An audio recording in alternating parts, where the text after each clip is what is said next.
Hi everyone! Welcome to my channel at ngayon, titingnan natin ang isa pang kakilakilabot na kaso. Ito ang kaso ni Lisa Turner, isang may bahay na may lihim na karelasyon sa anak ng kanyang kapitbahay na humantong sa isang malagim na katapusan. Si Lisa Turner ay isang 45 years old na stay-at-home mom na nakatira sa Pineville, North Carolina, isang upper middle class subdivision ng Charlotte. Napaka-aktibo ni Lisa sa kanyang komunidad. Miyembro siya ng lokal na PTA, kung saan nag-uorganisa siya ng mga fundraisers at mga kaganapan para sa paaralan. Isa rin siyang tapat na miyembro ng choir sa kanyang simbahan, kung saan kumakanta siya tuwing linggo. Si Lisa ay palakaibigan at laging handang tumulong sa iba. Siya ay itinuturing na isang haligi ng komunidad, isang taong maaasahan ng lahat. Dati nangarap si Lisa na maging isang guro, ngunit hindi ito natuloy dahil nagpakasal siya kay Rob Turner. Si Rob ay isang matagumpay na corporate lawyer. Siya ay may 2 anak, sina Carmel 17 at Milicia 14.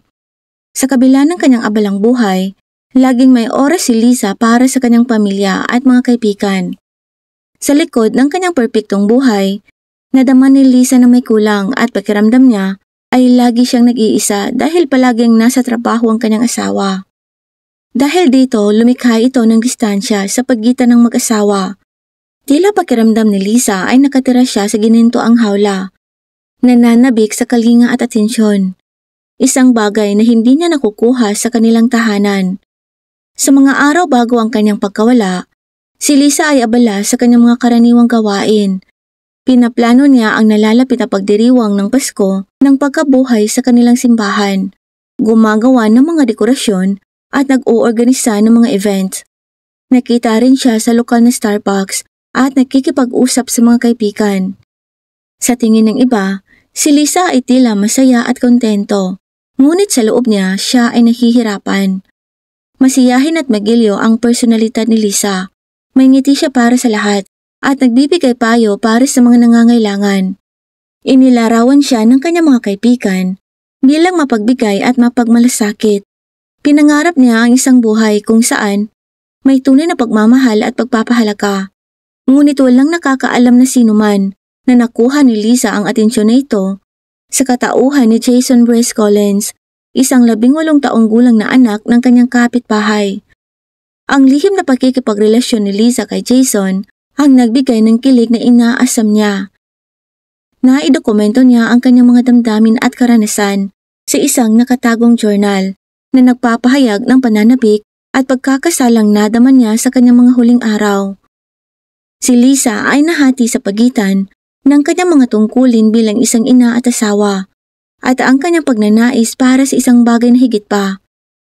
Gayunpaman, noong umaga ng March 21, 2012, ang buhay ni Lisa ay natapos sa malagim na paraan. Bandang 7:30 ng umaga, maagang umuwi si Rob Turner mula sa isang business trip para sorpresahin ng kanyang asawa. Siya ay galing sa New York City para sa isang pulong sa isang malaking kliyente ng bangko at nag-book ng maagang flight pabalik ng Pineville. Umaasang makikita si Lisa na nagluluto ng almusal para sa kanilang mga anak. Pagpasok ni Rob sa kusina, nakita niya si Lisa na nakahandusay sa sahig, puno ng dugo, magulo ang silid na may mga basag na pinggan, at tumalsik ang mga dugo sa mga dingding at sahig. Si Lisa ay binaril at sinaksak ng maraming beses. Nabitiwan ni Rob ang kanyang maleta at lumapit sa tabi ni Lisa. Ngunit malinaw na wala ng buhay si Lisa. Kaagad na tumawag si Rob sa 911. Nanginginig ang kanyang boses habang sinasabi sa dispatcher ang eksenang natagpuan. Paulit-ulit niyang inulit na wala na siya. Sinubukan ng dispatcher na panatilihin siyang kalmado at inutusan siyang hintayin ang pagdating ng pulis. Nanatili si Rob sa tabi ni Lisa, umiiyak at hawak ang kamay nito. Hindi niya maintindihan ang nangyari. Dumating ang unang pulis sa loob ng ilang minuto.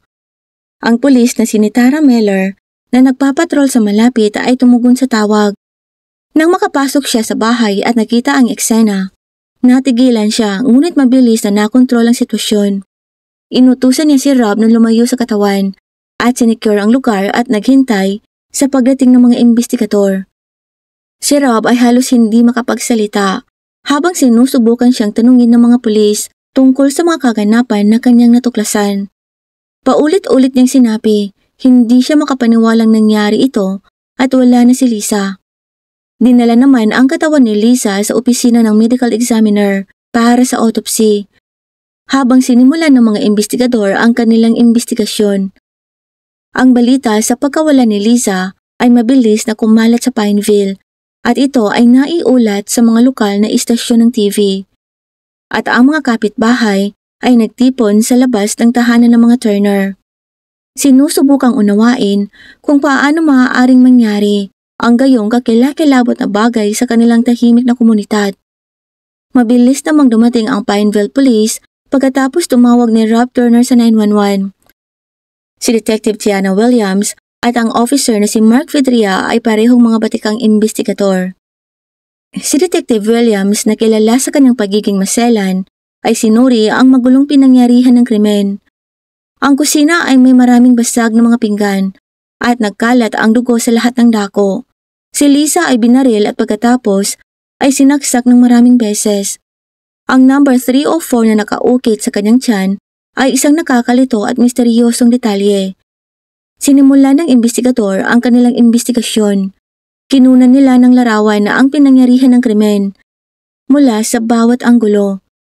Idinokumento ang mga tumalsik na dugo at mga sirang gamit, at ang katawan ni Lisa ay ginamitan nila ng luminal upang makita ang mga nakatagong bakas ng dugo at nangolekta ng mga fingerprints mula sa mga ibabaw tulad ng mga countertops at doorknobs. Ang mga sample ng DNA ay kinuha mula sa iba't ibang mga bagay, umaasa na makahanap ng isang bagay na magtuturo sa kriminal. Ang kalupitan ng pag-atake ay nagmungkahi ng isang passion of crime. Tila personal ang numerong nakaukit sa tiyan ni Lisa, na para bang may gustong mensaheng ipaalam ang kriminal. Wala naman silang nakitang senyales ng sapilitang pagpasok na nagmumungkahing kilala ni Lisa ang umatake. Dinala naman si Rob Turner sa opisina ng pulisya para sa karagdagang pagtatanong. Ito'y nasa pagkabigla pa rin, ngunit pinilit pa rin niyang tumugon sa mga tanong. Tinanong si Rob ng investigador tungkol sa relasyon niya kay Lisa at kung meron ba itong anumang mga kaaway. Binanggit ni Rob ang kanyang mahabang oras ng trabaho at ang kanilang minsang hindi pagkakasundo. Ngunit itinanggi niya ang anumang pagkakasangkot sa kanyang pagkawala. Nagpatuloy ang forensic team sa pangangalap ng ebidensya.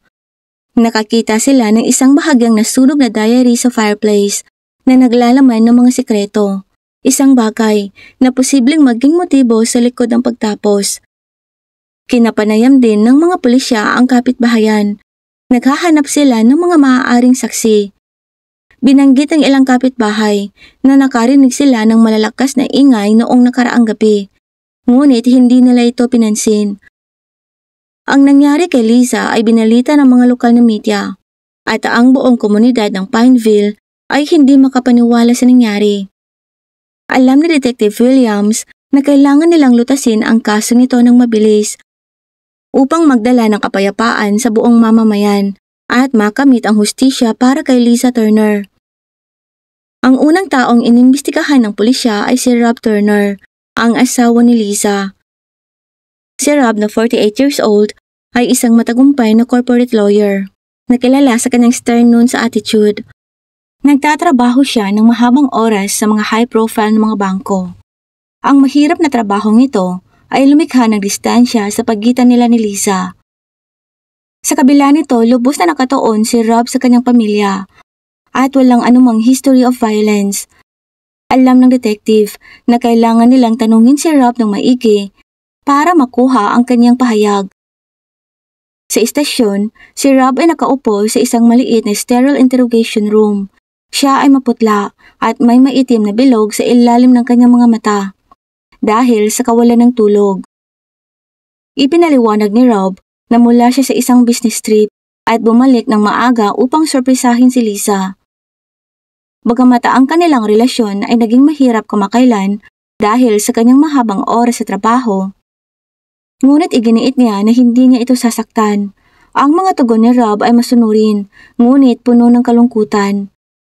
Paulit-ulit niyang sinabi ang kanyang pagmamahal kay Lisa at ang kanyang kalungkutan sa pagkawala nito. Ang abogado ni Rob ay isang matalino at umupo sa tabi niya at tinitiyak na ang mga karapatan ni Rob ay protektado sa buong interogasyon. Tiningnan din ng mga pulis ang alibi ni Rob na na-verify nila ang mga detalye ng flight nito at nakumpirma. Siya ay talagang nasa New York City para sa isang pagpupulong. Sinuportahan naman ito ng kanyang mga kasamahan at kliyente dahil na naging matibay ang kanyang alibi. Sa kabila ng kooperasyon at malakas na alibi ni Rob, kinailangan pa rin siyang ituring ni Detective Williams bilang isang suspect. Ang kalupitan ng krimen ay nagmumungkahi ng isang personal na motibo at bilang ang asawa ni Liza, si Rob ay isang pangunahing person of interest. Gayunpaman kung walang anumang konkretong ebidensya na mag-uugnay sa kanya ay hindi nila ito pwedeng arestuhin. Kinailangan ng pulisya na ipagpatuloy ang kanilang investigasyon at tingnan ang iba pang mga potensyal na suspitsado. Ang sumunod na pinaghihinalaan sa investigasyon ng pulisya ay si Jason Brace Collins, ang 18 years old na anak ng kapitbahay ni Liza. Katatapos lang ni Jason sa high school at nagpaplanong mag-major sa engineering. Siya ay lubos na kilala sa komunidad dahil sa kanyang kagapuhan. Pinatawag ni Detective Williams si Jason para sa pagtatanong. Dumating naman si Jason sa police station na mukhang kinakabahan. Nakaupo siya sa interrogation room habang kinakalikot ang kanyang mga kamay. Nagsimula ang investigador sa pagtatanong sa kanya tungkol sa kanyang relasyon kay Liza. Inamin ni Jason ang kanyang relasyon, ngunit sinabing ito ay pinagkasunduan nila at mahal niya ito. Binigyan daw siya ni Liza ng atensyon at excitement na hindi niya mahanap sa iba. Nang tanungin tungkol sa kanyang kinaroroonan noong gabi ng krimen, sinabi ni Jason na nasa bahay siya at naglalaro ng mga video games. Gayunpaman ang kanyang alibay ay mahina dahil siya ay nag-iisa at walang sino man upang kumpirmahin ang kanyang kwento. Ang pag-uugali ni Jason sa panahon ng interogasyon ay minsan ay pabago-bago at minsan ay kalmado. Ngunit nagpakita rin ito ng galit at pagkapiko. Nang ipilit ng mga investigador ang tungkol sa pangyayari, naging defensive ito, iginiit na hinding-hindi niya sasaktan si Liza. Nagsalita siya tungkol sa kanilang relasyon. Inilarawan ito bilang madamdamin at hindi marahas. Nakita ng mga pulis na kahinahinala ang kaba ni Jason at nagpasya silang halungkatin ang kanyang tahanan. Kumuha sila ng warrant at nagsagawa ng masusing paghalughog sa kanyang silid. Nakita nila ang ilang tahasang love letters galing kay Liza at ilang hubad na litrato nilang magkasama na lalong nagpatunay sa kanilang relasyon. Gayunpaman, wala silang nakitang pisikal na ebidensya na nag-uugnay kay Jason sa krimen. Pagkatapos ng interogasyon sa kanya, iniulat ng mga kapitbahay ni Jason. Napansin nila ang kakaibang pagkilos nito. Ito'y laging nababalisa at palaging nag-iisa. Napansin din ito ng mga pulis, ngunit nangangailangan sila ng mas konkretong ebidensya para makagawa ng pag-aresto. Alam ni Detective Williams na kailangan pa nilang maghukay ng mas malalim sa background ni Jason at sa relasyon nila ni Liza upang matuklasan ang katotohanan. Ang ikatlong suspect na inimbestigahan ng pulisya ay si Paula Brace Collins, ang matalik na kaibigan ni Liza at kapitbahay. Si Paula, 43 years old, ay isang stay-at-home mom. Kasali din siya sa choir ng kanilang simbahan. Sa oras na to, hindi pa niya alam ang relasyon ni Liza at ng kanyang anak na si Jason. Sa maliit na silid ng interogasyon, tinanong ni Detective Williams si Paula tungkol sa kanyang relasyon kay Liza. Magiliw na binanggit ni Paula si Liza na naglalarawan sa kanya bilang isang mahal na kaibigan at may kumpiyansa. Gayunpaman, inamin ni Paula na napansin niyang kakaiba ang kinikilos ni Liza nitong mga nakaraang buwan. Nang tanungin tungkol sa kanyang kinaroroonan noong gabi ng krimen, sinabi ni Paula na nasa bahay siya at naghahanda para sa nalalapit na kaganapan sa simbahan. Binanggit niya ang mga partikular na gawain tulad ng paggawa ng mga dekorasyon at pag-uorganisa, at binerify naman ito ng ilang miyembro ng simbahan. Tila sulid ang alibay ni Paula, ngunit ang mga investigador ay nagpatuloy pa rin sa pagtatanong. Tinanong ng investigador si Paula kung alam ba nito ang tungkol sa relasyon ni Liza at Jason. Nagulat si Paula at kitang-kita ang pagkabalisa. Iginiit niya na wala siyang ideya tungkol sa relasyon ng dalawa. At hindi niya kailanman kinukonsinti ang gayong relasyon. Ang kanyang reaksyon ay mukhang totoo. Pagkatapos ay tinanong ng pulisya si Paula kung mayroon ba siyang anumang dahilan para saktan si Liza. Mariing tinanggi ni Paula ang anumang motibo at sinabi na mahal niya si Liza bilang isang kapatid at hinding-hindi niya ito sasaktan. Naging emosyonal ito at tumulo ang mga luha sa kanyang mga mata at patuloy na itinanggi ang anumang pagkakasangkot sa nangyari kay Liza. Sa kabila ng solidong alibay ni Paula, kinailangan pa rin siyang ituring ng mga pulis na sospek dahil sa malapit niyang relasyon kina Liza at Jason. Hinalughog nila ang bahay ni Paula para sa anumang ebidensya, ngunit walang nakitang nag-uugnay sa kanya sa krimen. Nagpatuloy ang pagsisiyasat ng mga investigador. Kailangan nilang galugarin ang bawat posibleng anggulo upang matuklasan ang katotohanan sa likod ng brutal na pagkawala ni Liza Turner. Noong umaga ng March 25, 2012, ang mga investigador ay nakatanggap ng tawag mula sa isang lokal na residente na nagngangalang Leah Johnson.